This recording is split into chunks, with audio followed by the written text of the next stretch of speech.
So we're getting ready for WEC out here in Sacramento, and one of the guys who's on the card, a familiar face, is CUB SWANSON. How you doing? Pretty good. I'm doing real good. Just hanging out here, Sacramento. It's been a little layoff for you, huh? Probably a little frustrating. Yeah, it's frustrating. I've just had the worst luck with injuries and opponents pulling out, and me having to pull out with injuries. It's just been a roller coaster ride. But I'm healthy, my opponent's healthy, and I'm happy for that. So talk about the injuries, because this isn't an isolated thing. I mean, you've had troubles with this before.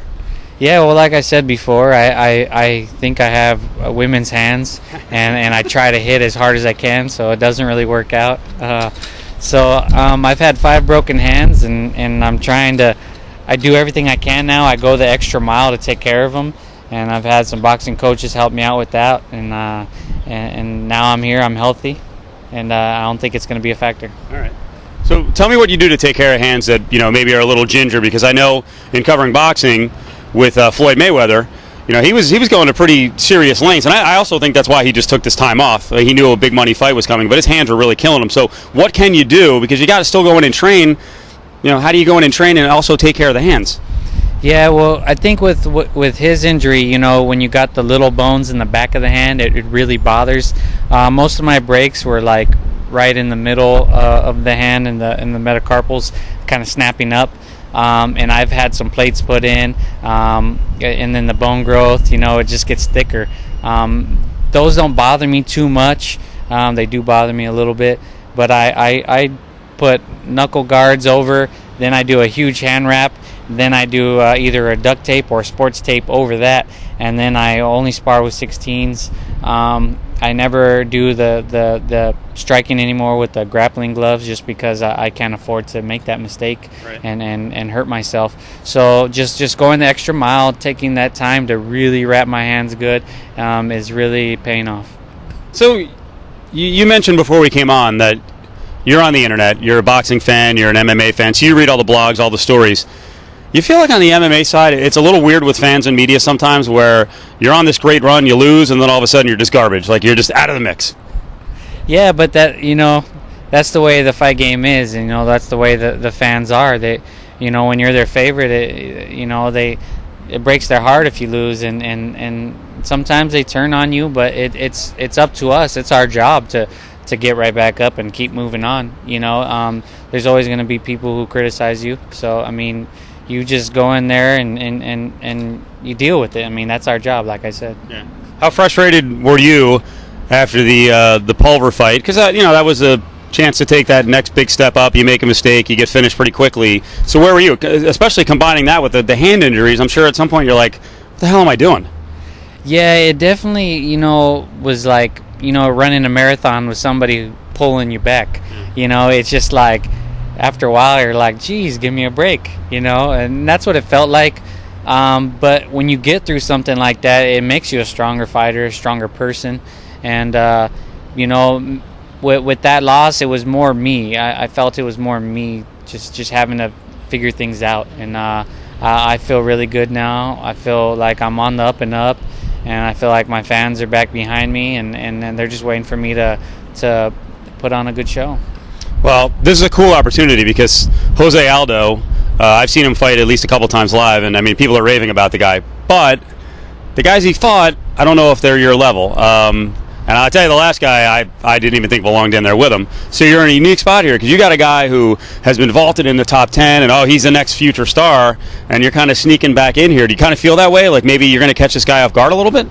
Well, see, that's the thing is I won't catch him off guard, and because he's a fighter, and talent when you see it. I see he has talent. I see that, and I'll admit it. But he has to see talent when he sees me. And so all the people are saying, oh, you're the favorite. That's got to be getting at him.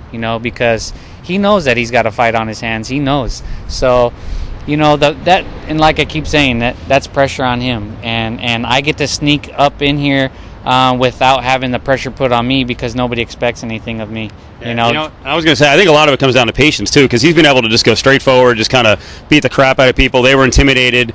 he does that here. I mean, that's, it's a little different when you start getting in there with guys who have 15 fights and have a high pedigree. So what are you expecting from him? Are you expecting him to come out like a nut job like he generally does, or is he actually going to be smart? I think we're both gonna try to push the pace. It's gonna be, a chess match of speed, power, and athleticism. I think he's gonna wanna push me around in there and get comfortable where he likes to be. I mean, that's where he's had success before. So I'm definitely not going to want to let him do that. So I think we're both going to be pushing back and forth, and neither one of us is going to want to make a mistake. I think it'll probably get interesting later in the first round, probably mid-first rounds, when we're probably going to open up and start going at it. And from a confidence standpoint, I mean, you're walking in sky high. You were telling me about some of the guys you're working with, and then also on the boxing side. So I can't imagine you're looking across at Jose Aldo, who is very good, and going, oh, I'm in trouble here. Yeah, I mean, one of my main sparring partners, Antonio Diaz, fought Mosley, fought Margarito. I mean, the dude hits like a truck. And my last fight with Takaya, he straight kneed me in the face. And I remember thinking, wow, Antonio hits harder than that. Wow. So with 16s on.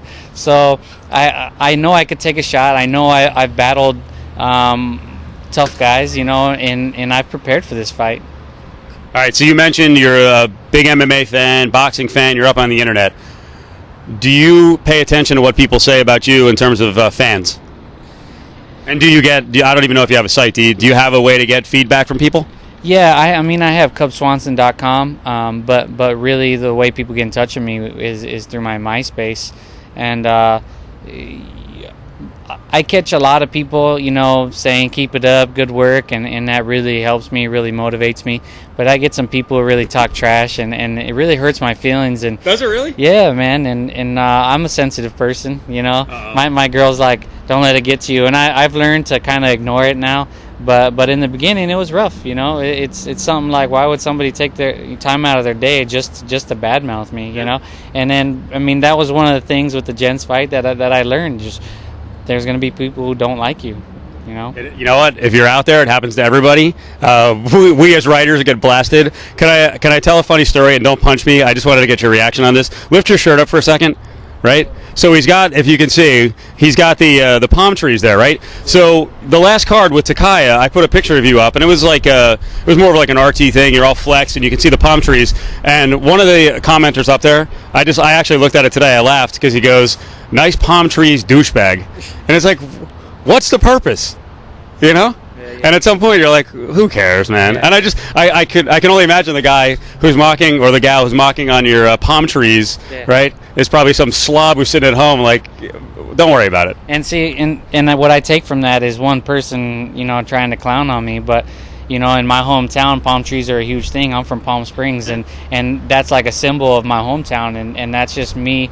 I always told myself when I grow up, I want to be able to represent where I grew up, and it's kind of like a pride thing. You got Uriah representing here in Sacramento. I represent Palm Springs, where I'm from, and one person bad-mouthing me, there's thousands of people in my hometown who are like, I love the palm trees on your stomach, and I appreciate it. Actually, I just have a big giant drunk on my back because I live in Vegas now, so that's about as good as it gets. Hey, one last thing. If you go to Cubs MySpace, I noticed that you've got, there's a bunch of art up there. So explain what that is, because I don't know, it looked kind of interesting. What is it? In the background? Yeah. That's my gym, True Mixed Martial Arts. That was one of the reasons I moved back to my hometown, is to open up my own gym and kind of give it back. Because when I started out, there was nothing but a few jiu-jitsu schools, and there was nothing. And I had to move to Orange County to actually pursue this fighting. So I moved back. I opened up a gym. I'm working with good people, and we got a lot of up-and-coming guys that are all supporting me. So, I mean, that's just me representing my gym and trying to get the name out there. All right. Good deal. Good luck. We're looking forward to this fight because we know both of you guys are coming straight forward, and maybe a fight of the night. I would love fight of the night. I'm an entertainer at the end of the day. I'm a fighter. I'm a brawler, but and I'm a scrapper. But at the end of the day, I'm an entertainer, and I want to put on a show for the fans. All right. And if he wins, be nice. Enough of the palm trees douchebag stuff. That's mean.